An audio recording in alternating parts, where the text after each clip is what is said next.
खान साहब ने जो दो तीन बातें की हैं वो बड़ी कैटेगोरिक थी। अस्सलाम वालेकुम, मैं हूं फैसल तारिड़, अडयाला जेल के बाहर जी मौजूद हूं। आज अडयाला में एक तो मंगल का दिन, मुलाकातों का दिन था, दूसरी तरफ आज तोशाखाना 2 की समात थी। समात भी हुई, मुलाकातों के हवाले से यहाँ MPAs, MNAs, सेनेटर्स जमा भी हुए, अवामी असम्बली भी लगी, खान का पैगाम भी आया और खान ने हाफिज साद रिजवी के साथ ना सिर्फ इजहार यकजहती बल्कि उनके साथ खड़े होने का भी ऐलान किया। इस हवाले से फुटेज भी आपके सामने रखनी है और इस हवाले से खबर भी आपके सामने रखनी है। लेकिन सबसे जो बड़ा सरप्राइज, सबसे बड़ी खुशखबरी वो है आज पेशावर हाई कोर्ट से, जहां पे chief justice Peshawar high court की जानब से यह हुक्मनामा जारी कर दिया गया है कि गवर्नर फैसल करीम कुंडी वजीर आला का हलफ ले। उन्होंने कहा छोड़ दें इन बातों को, इस्तीफा ठीक था नहीं ठीक था। उन्होंने कहा मैं खुद हर एक चीज देख रहा हूं, इस्तीफा भी ठीक था, इलेक्शन भी ठीक था, 90 वोट भी पड़े हैं। कल 4 बजे तक गवर्नर फैसल करीम कुंडी अगर हलफ नहीं लेते तो फिर स्पीकर जो है वो वजीर आला से हलफ ले। एक चीज तो ये हुई।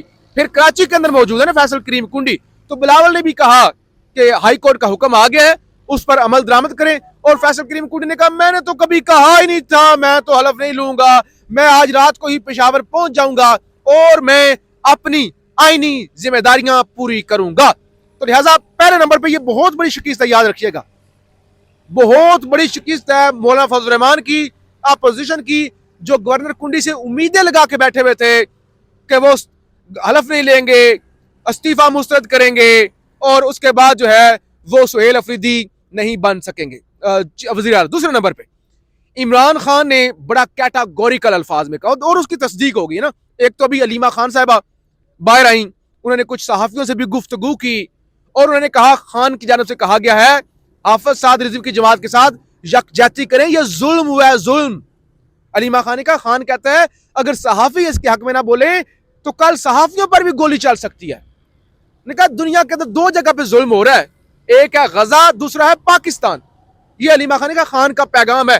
फिर खान से आज एक वकील की भी मुलाकात हुई, उस वकील की जानब से भी यही कहा गया। एक तो दुआएं करवाएंगी ना, आज बाकायदा तौर पे जो मुरीद के अंदर हुआ उसके लिए अडयाला जेल के बाहर जो अभी अवामी असम्बली लगी हुई थी उसमें दुआएं करवाई गई हैं शुहदा के लिए। दूसरे नंबर पे जिन वकला की मुलाकात हुई है उनकी जानब से ये वाज़ह कहा गया कि इमरान खान, और मैं वो टाक भी आपके सामने रख दूंगा ना, बयानात भी रख दूंगा ताकि आपको तस्दीक हो सके। खान की जानब से कहा गया ये जुल्म है और जुल्म जिसके साथ होगा, बलोचिस्तान में हो, KP में हो, पंजाब में हो, किसी मजहबी जमात के साथ हो, जिसके साथ हो, किसी मिनोरिटी के साथ हो, खान ने कहा जहां जहां जुल्म होगा मेरी ये पॉलिसी है, मैं मजलूम के साथ खड़ा हूंगा। तो आज खान ने यानी ये बड़ी एक, जिसे कहते हैं ना कि यकजहती की मिसाल कायम करना, वो किया। वरना यहां पे हर किसी के अपने सियासी एजेंडे हैं। फिर तीसरी बात, तोशाखाना 2 की समात हुई। मैंने आपको पूरा दिन रिपोर्ट किया कि PTI के वकला तो पेश ही नहीं हुए, उन्होंने कहा समात मुलतवी की जाए, रास्ते बंद है। पूरा दिन वन साइडेड समात जज शाहरुख अर्जमत साहब की जानब से चलाई गई, इस्तगासा का बयान हुआ। अब सुबह दोबारा तोशाखाना 2 की समात रख ली गई है। अब वो इस्तगासे के जवाब जमा कराया जाएगा और जाहिर है आज ही फैसला महफूज हो जाना था, अब हो सकता है कल इस केस में फैसला महफूज हो जाए। बहरहाल यहाँ क्या तकरीरें हुई, खास तौर पे हाफिज साद के हवाले से खान ने क्या गुफ्तगू की, अलीमा खान ने क्या गुफ्तगू की, यहाँ पे क्या ताज़ा तरीन सूरत हाल थी अडयाला के बाहर, वो मैं आपके सामने रखना चाहता हूँ ताकि आप खुद जो मैंने अभी गुफ्तगू की है उसकी तस्दीक कर सकें, सुन सकें। पाकिस्तान जिंदाबाद। आज मेरी खान साहब से मुलाकात हुई है बड़ी तफसीली। खान साहब ने जो 2-3 बातें की हैं वो बड़ी कैटेगोरिक थी। एक तो खान साहब ने यह कहा कि हर ट्यूसडे वाले दिन और जुमरात वाले दिन मेरी सख्त हदायत हैं, पार्टी के टिकट होल्डर्स, पार्टी के MPAs और MNAs अपनी हाजिरी यकीनी बनाएं। और आलिया हमजा साहिबा को खुसूसी ताकीद की गई है कि आप इन तमाम लोगों की प्रेजेंस को मेंटेन करें कि कौन शख्स यहाँ पर आता है, किस किस की यहाँ पर प्रेजेंस है, ताकि हमें पता चल सके कि मुश्किल वक्त में पार्टी के साथ, पार्टी के असीरान के साथ और पार्टी की क़यादत के साथ कौन खड़ा है।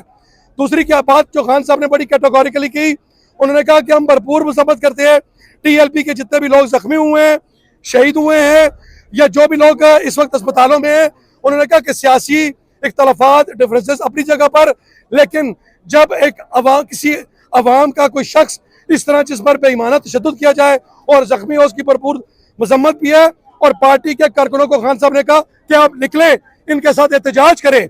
कैटेगोरिकली खान साहब ने कहा आप इनके साथ निकलें और एहतजाज करें। और फिर खान साहब ने कहा कि जो KPK के अंदर इस वक्त हमारा चीफ मिनिस्टर आए हैं, फौरी तौर पर उनसे हलफ लिया जाए ताकि ये ट्रांजेक्शन कंप्लीट हो। ये कोई पहली दफा नहीं हो रहा, जैसे जमाली साहब के बाद चौधरी शुजात आए और फिर उसके बाद शौकत अजीज, इसी तरह ही बुजदार साहब के बाद चौधरी परवेज लाई, तो ये कोई नई बात नहीं है। हमारा नजरियाती इख्तलाफ हो सकता है, हमारी जमात का अपना एक मैनिफेस्टो, उनका अपना मैनिफेस्टो, लेकिन जो कुछ पाकिस्तान में कल एक जमात के साथ हुआ, ये तो दुनिया में कहीं नहीं होता। यानी कि मुजाहरे करने पे गोली मारी जाए, ये सिर्फ और सिर्फ पाकिस्तान मुस्लिम नून की हुकूमत में होता है। मॉडल टाउन 2014 में 18 लोग, 26 नवंबर 2024 को डी चौक में 14 लोग, और फिर परसों वाले दिन पता नहीं कितने लोग। अगर इस तरह की जमात अगर होगी और इस तरह के अगर किए जाएंगे तो दुनिया में क्या हो सकता है। यानी कि पाकिस्तान ये वाहिद मुल्क है जहाँ मुजाहरा करोगे तो माथे में गोली मारेंगे।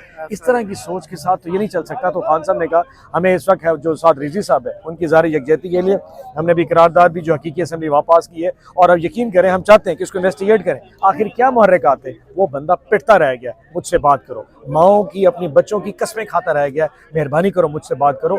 यानी इससे ज़्यादा तो रियासत तो माँ थी, तो वो जो रियासत जो माँ है, क्या उसने माओ ने का हक अदा किया? नहीं, उधर से पुलिस पूरे पंजाब से गई है, RPOs DSP पता नहीं कहाँ से DPO पूरे जिले के बना के सुबह आरा की गोलियां मारनी शुरू कर दी।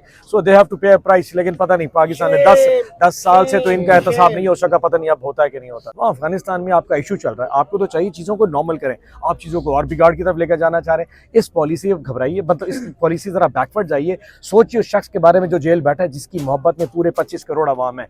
आप एक सूबे की बात करें, पूरे के पूरे 4 सूबे उसके गिरफ्त में है पड़े, और एक वक्त आएगा इसके बगैर यहाँ पे अमन करना मुश्किल पड़ जाएगा। जब वो कहेगा चीज़ें अमन की तरफ जाएंगी, और वक्त दूर नहीं है जब आपको इमरान खान की जरूरत होगी, आप उसको बाहर लाएंगे, वो आके लोगों को कहेगा अमन कायम करो, तब अमन कायम होगा। इस तरह हमारे कायद का विजन है, हर जालिम के मुकाबले में खड़ा होना और मजलूम का साथ देना।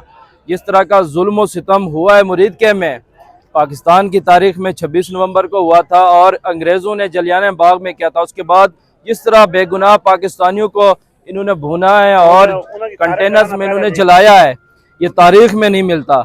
इस तरह के शद्दाद, इस तरह के यजीद, वक्त के फ़िरौन, खुदाई दावा और खुदाई फ़िरौनों को खुश करने के लिए जिस तरह उन्होंने मुरीद के में ये जुल्म व सितम किया है, और उसका एवॉर्ड लेने के लिए आपने देखा होगा कि भी कल जिस तरह पूरी मतलब कि एक यहूदियों की या इसराइलियों की जो पार्लियामेंट सेशन था पूरा लाइव उन्होंने दिखाया, और उधर हमारा वज़ीर आज़म गया हुआ था मेडल लेने। तो ये जुल्म व सितम पाकिस्तानी कौम कभी नहीं बोलेंगे, और इसका जवाब इन्होंने यहाँ पे भी देगा। यही वज़ीर आज़म था जब, यही वज़ीर आला था जब इसने मॉडल टाउन में हमला किया और वहाँ पे लोगों को शहीद किया। इसी तरह डी चौक पे इन्होंने शहीद किया, और इसी तरह दोबारा इन्होंने इस्तेमाल किया, और मुरीद के में उन्होंने बेगुनाह लोगों को शहीद किया। तो इन वक्त के फ़िरौनों को हम बताना चाहते हैं कि भी ज्यादा देर नहीं है, आपने मजलूमों को एक एक करके मारा, आप मजलूमों की बारी है कि भी एक हो के इन ताकतवर जालिमों को, जाबरों को कैफरे किरदार तक पहुंचाएंगे इंशाअल्लाह। देखिए जी, बात साफ और वाजी है कि 8 फरवरी को पाकिस्तान की 25 करोड़ आवाम ने इमरान खान को वोट दिया था, इमरान खान की रिहाई के लिए वोट दिया था, और फिर हमारा मैंडेट चोरी किया गया, हमारी रिजर्व सीटें ली गई। लेकिन इसके बावजूद भी हम भरपूर मुकाबला कर रहे हैं और आगे भी करेंगे जब तक हमारा लीडर इंशाल्लाह जल्द रिहा नहीं हो जाते।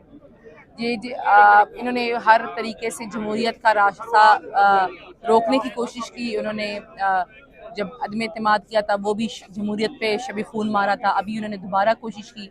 लेकिन हमने इत्तेहाद और इत्तेफाक से कॉन्स्टिट्यूशनली, लीगली, पॉलिटिकली इसका मुकाबला किया, और जो ये सूबे में 2/3 मेजॉरिटी है इमरान खान साहब की, तो उनका नामजद दूसरे वज़ीर आला साहब आ गए। हाई कोर्ट पेशावर का एक बड़ा तगड़ा फैसला आया है, इस पे आप क्या कहेंगे? देखिए जी, ये हमने तमाम तर कानूनी और आईनी तकाजे पूरे करके इलेक्शन करवाया है और नया चीफ मिनिस्टर मुंतखब हुआ है।